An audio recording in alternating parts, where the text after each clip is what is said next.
Assalamualaikum warahmatullahi wabarakatuh. Kami dari kelompok 13, saya Yusinta Sara Ramadhani, NIM 1917101183 akan mempresentasikan materi tawakal dan berserah diri setelah berdakwah. Pengertian tawakal sendiri yaitu berasal dari bahasa Arab at-tawakul yang dibentuk dari kata wakala yang secara kebahasaan berarti menyerahkan, mempercayakan, atau mewakili urusan kepada orang lain. Menurut istilah, tawakal adalah menyerahkan segala perkara, ikhtiar dan usaha yang dilakukan kepada Allah Subhanahu wa taala serta berserah diri sepenuhnya kepadanya untuk mendapatkan manfaat atau menolak mudarat. Menurut Al-Harawi dalam Nazilu An-Sa'iri, tawakal merupakan tingkatan spiritualitas yang sulit dicapai untuk orang awam, tapi mudah diraih oleh insan pilihan. Tawakal adalah menyerahkan urusan kepada yang berkuasa menanganinya dengan kepercayaan yang utuh.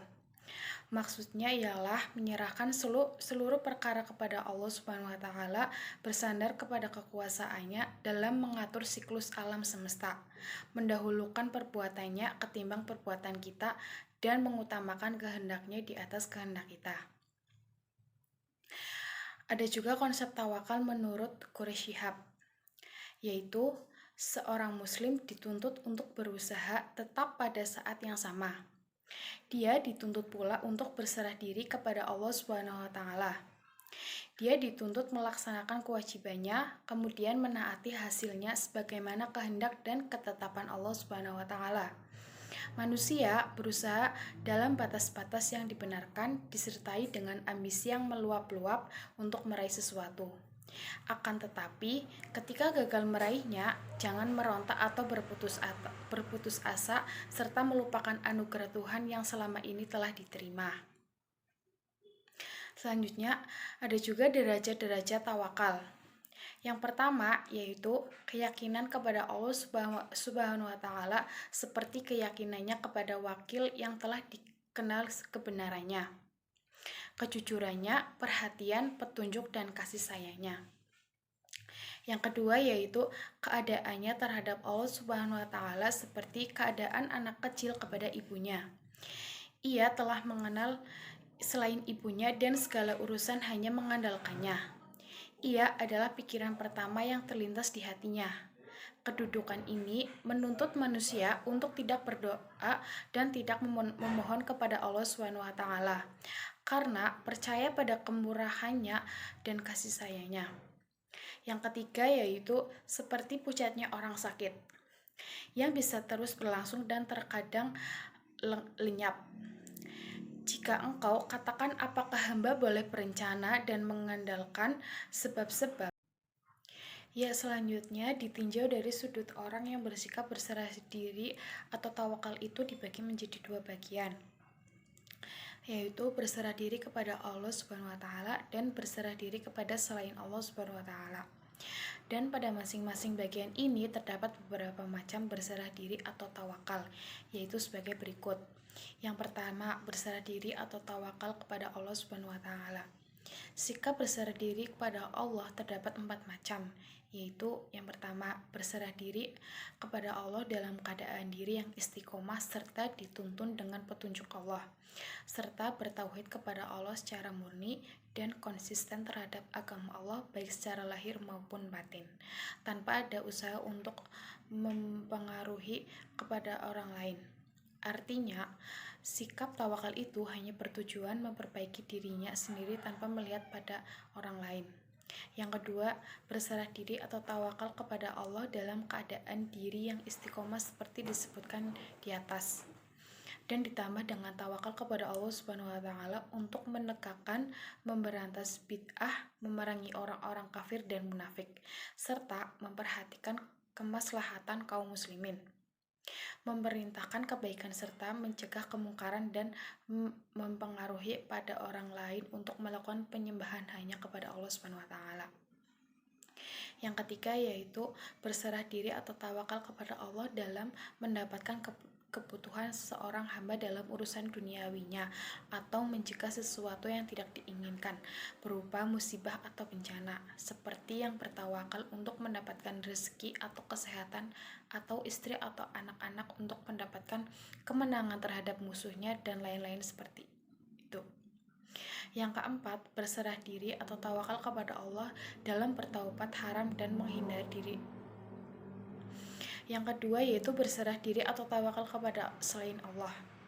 Jenis tawakal ini terbagi menjadi dua bagian, yaitu berserah diri, tawakal syirik. Tawakal semacam ini dinamakan dengan tawakal tersembunyi, karena perbuatan seperti ini tak akan dilakukan kecuali orang-orang yang mempercayai bahwa sesungguhnya mayat ini memiliki kekuatan tersembunyi di alam ini.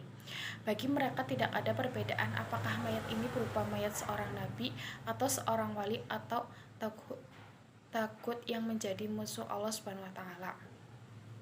Yang kedua yaitu berserah diri atau tawakal kepada selain Allah dalam urusan-urusan yang biasa dilakukan menurut dugaannya oleh ditawakalkannya. Ini adalah bagian dari syirik yang paling kecil, yaitu seperti bertawakal kepada sebab-sebab yang nyata dan biasa, seperti seseorang yang bertawakal kepada seseorang pemimpin atau raja yang mana Allah telah menjadikan di tangan pemimpin itu rezeki atau mencegah kejahatan dan hal-hal yang serupa itu lainnya. Ini adalah syirik yang tersembunyi. Assalamualaikum warahmatullahi wabarakatuh. Bismillahirrahmanirrahim. Inna hamdalillah nahmaduhu wa nasta'inuhu wa nastaghfiruh wa na'udzubillahi min syururi anfusina wa min sayyiati a'malina may yahdihillahu fala mudhillalah wa may yudhlil fala hadiyalah. Asyhadu an la ilaha illallah wa asyhadu anna Muhammadan abduhu wa rasuluh la nabiyya ba'dah. Alhamdulillah teman-teman, pada kesempatan kali ini saya akan menyampaikan sebuah hadis tentang bertawakal dan saya akan kaitkan dengan berdakwah di masa COVID-19. Nah, seperti yang telah kita ketahui, tawakal adalah menyerahkan segala perkara atau segala sesuatu kepada Allah Subhanahu wa taala. Dalam hadis riwayat Tirmidzi nomor 2344 yang disahihkan oleh Albani, dijelaskan bahwa lau annakum kuntum tawakkaluna 'alallahi haqqu tawakkalihi la ruziktum kama turzaku tayr tagdu himasan wa taruhu bitana. Seandainya kalian bertawakal kepada Allah dengan sebenar-benarnya, pasti Allah akan memberikan kalian rezeki sebagaimana burung diberi rezeki oleh Allah ketika keluar di waktu pagi dalam keadaan lapar dan kemudian pulang dalam kondisi kenyang. Hadis riwayat Tirmidzi nomor 2344 yang disahihkan oleh Albani. Nah, demikian teman-teman hadis yang berkaitan dengan tawakal. Lalu saya akan kaitkan hadis tersebut dengan dakwah di masa COVID-19. Nah, teman-teman, seperti yang telah kita ketahui bahwa tawakal merupakan berserah diri kepada Allah, dan telah kita ketahui juga bahwa dakwah merupakan suatu kewajiban bagi tiap-tiap muslim maupun muslim laki-laki ataupun muslim perempuan. Nah, teman-teman, lalu apa kaitan hadis tersebut dengan berdakwah? Dakwah di masa COVID-19 ya tepatnya. Kaitannya adalah ketika kita ingin menjalankan kewajiban kita kepada Allah, yaitu berdakwah, teman-teman. Tak peduli itu ketika kita musim hujan, ketika itu musim panas, kewajiban merupakan suatu kewajiban dan kita harus melaksanakannya ya teman-teman. Bagaimana caranya kita berdakwah di masa COVID-19? Ketika kita bersungguh-sungguh ingin berdakwah ataupun melakukan sesuatu dan kita memohon kepada Allah, maka Allah akan memberikan jalannya. Ini adalah maksud dari hadis tersebut. Hadis tersebut ya kurang lebih seperti ini ya teman-teman tadi.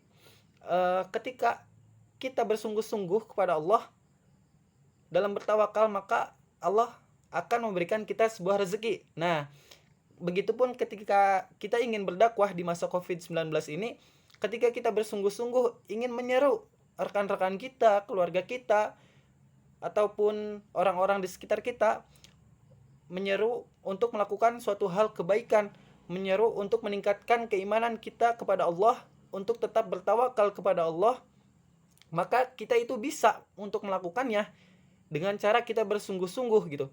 Nah, lalu bagaimana cara yang nyata ketika kita benar-benar ingin terjun berdakwah? Dakwah itu tidak harus kita terjun di masyarakat, mengadakan suatu podium, kita berdiri di mimbar dan berdakwah seperti biasanya. Nah, karena di masa pandemi COVID-19 ini dilarang untuk melakukan berkumpul-kumpul bersama untuk menghindari COVID-19, maka kita bisa berdakwah melalui media-media massa, teman-teman. Entah itu kita berdakwah lewat YouTube, entah itu kita men-tweet di Twitter, kita membuat suatu video di Instagram TV. Nah, itu merupakan salah satu jalan untuk kita berdakwah, untuk menyeru kepada rekan-rekan kita yang lain gitu, teman-teman, untuk tetap mengingatkan teman-teman kita yang lainnya. Nah, begitulah cara-caranya, teman-teman, dan begitulah kaitannya antara kaitan hadis tentang bertawakal dan hadis yang saya kaitkan dengan berdakwah di masa COVID-19. Mungkin kafaituhunna khutbatum ini, teman-teman. Afwan jika banyak kesalahan dalam saya bertutur kata, banyak yang tidak dipahami. Semoga bermanfaat khususnya bagi saya, umumnya bagi teman-teman semua. Wabillahi taufik wal hidayah. Wassalamualaikum warahmatullahi wabarakatuh.